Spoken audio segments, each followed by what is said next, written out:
Welcome to Unleash the Awesome with Dave Gambrill.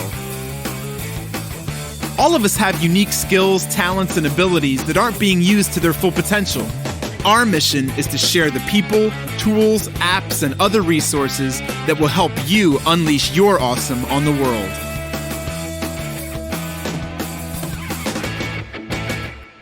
Yo, what's up? It's Dave. Welcome to another episode of Unleash the Awesome. Today, let's talk about don't try to reinvent the wheel.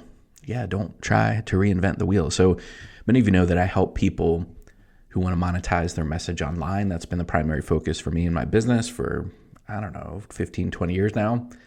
And one of the things that I consistently see, unfortunately, is people come out and say, I'm going to do something entirely new. I'm going to do something entirely different. I'm going to try to do it my own way.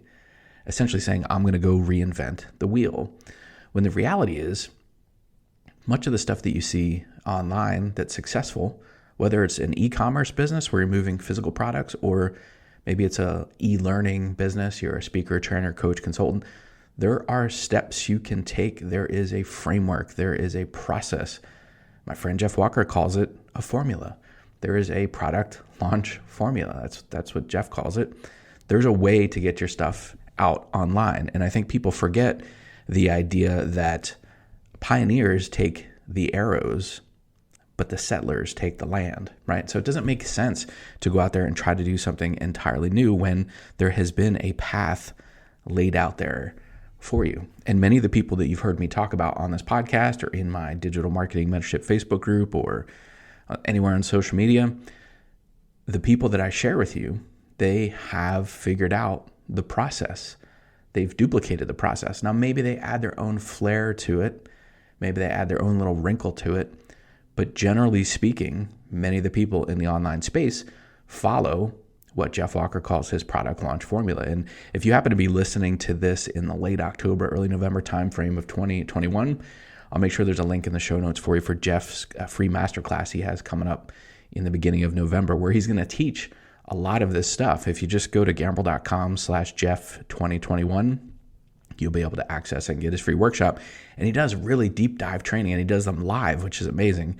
But he'll share with you the process and the steps and the frameworks of how to get stuff online. And if you've ever seen a product launch online where you enter your name and email address, and then you see a series of videos over a week or two, and then you see a sales page, that's essentially what Jeff has created, the formula. And it's been responsible for billions of dollars with a B of online success, right? And Jim Rohn, who you hear me talk about a lot too, famously said something along the lines of, and I'm obviously paraphrasing, if you had the 10 digits of a phone number, including the area code, if you had those 10 digits, but you had them out of order, it would take you a heck of a long time to go through all the possible scenarios to get to the person that you're trying to call, right? So if you're trying to call Bob and his number is a specific 10-digit number in a specific sequence, you would go through, I don't know, I'm not a mathematician, but I think it's hundreds of thousands, if not millions of different variations before you might get the right sequence, the right formula. And so I see people online who think they have some of those digits, or maybe they have some of those digits, and maybe they have them some in the right order. But if you have one or two out of order, it just doesn't work. Like, having success online is very much like baking versus cooking. If any of you have done baking and cooking, you understand that with cooking, you can have some ingredients and you can basically substitute or kind of make things up or add your own flair to it, and it usually comes out fine with cooking. But with baking, there's very specific reasons why you have very specific measurements, because baking is essentially a chemistry reaction. You have to make sure you have the right things in the right quantities at the right heat and the right proportions for the right time.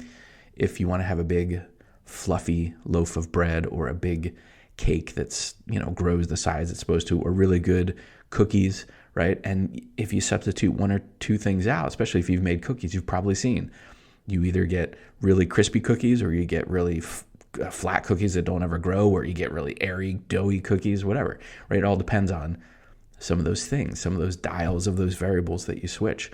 And having success online is very much like that. That's why I recommend you find people that have already done what you want to do and are teaching it. And it's well worth your time, and it's well worth your money, frankly, to invest in any of the courses or the stuff they have out there. And I'm not saying just go get any old course, right? Pay attention to the ones that I recommend to you, because I've used them and my clients have used them and my coaching clients have used them, my students have used them, and we've seen success. So we know that it works in the marketplace. So you can take your own character, your own creativity, your own thing that you're going to launch out in the marketplace, and you can still have all of that. You can still be creative, but you should put it on a specific system or a process or a formula, as Jeff calls it, because it works. And then once you have success, once you've replicated that a couple times, you have success once, right? That could be luck. But if you have success with that formula a few times, you have revenue coming in, you have money coming in. Then if you want to add your own flair to it, if you want to maybe add something up front or add something in the middle or add something at the end or add something as a bonus, whatever, you can most certainly do that, because now you know you have something that works. But the foundation should be the foundation, should be the foundation. You should not go out and try to reinvent stuff, at least not initially.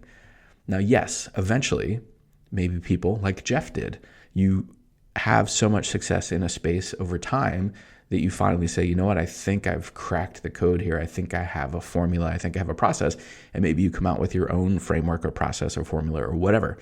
But I'm telling you, from seeing the failures, the terrible, miserable failures, people throwing a lot of money at these new ideas, follow the process, follow the formula. I mean, even if you look at a show like Shark Tank, right? Haven't watched it in recent years, but the premise is pretty much the same, and I'm sure the answers are pretty much the same from the sharks.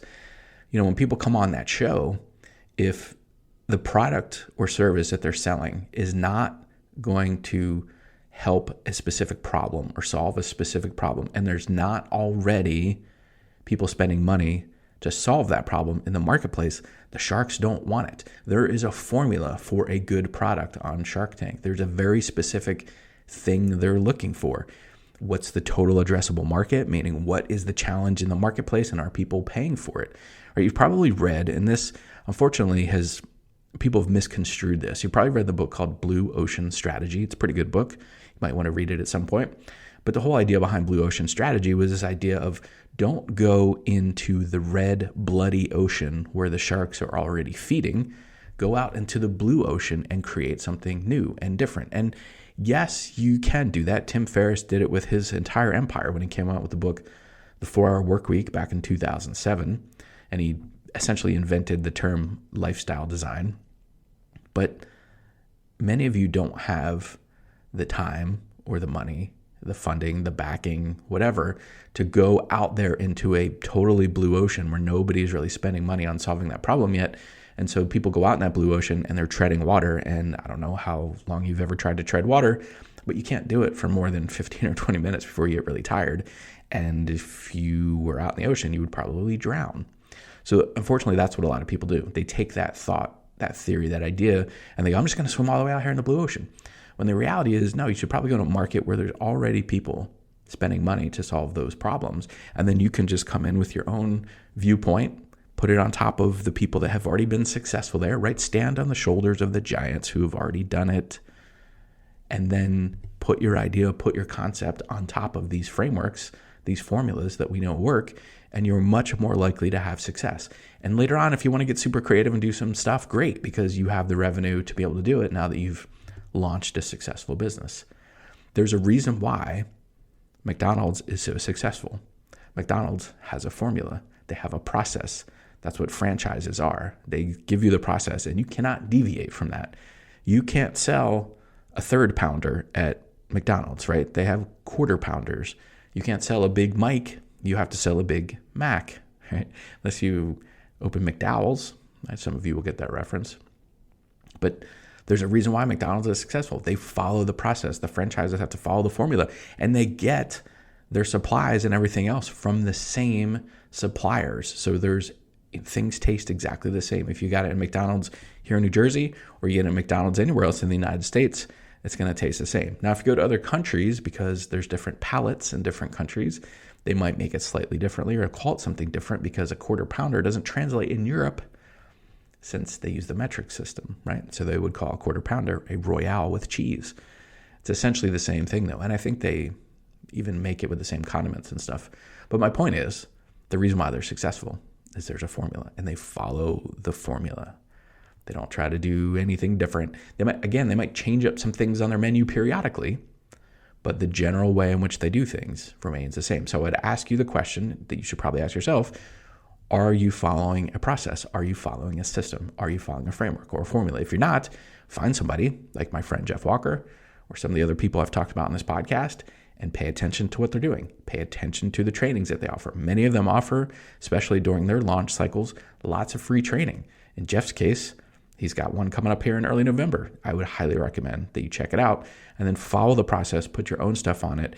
And I think by doing that, I know that by doing that, it will help you unleash your awesome. See ya. Thanks for listening to Unleash the Awesome. Please be sure to subscribe, rate, and review wherever you listen to your podcasts. And please share us on your favorite social media platforms using #UnleashAwesome.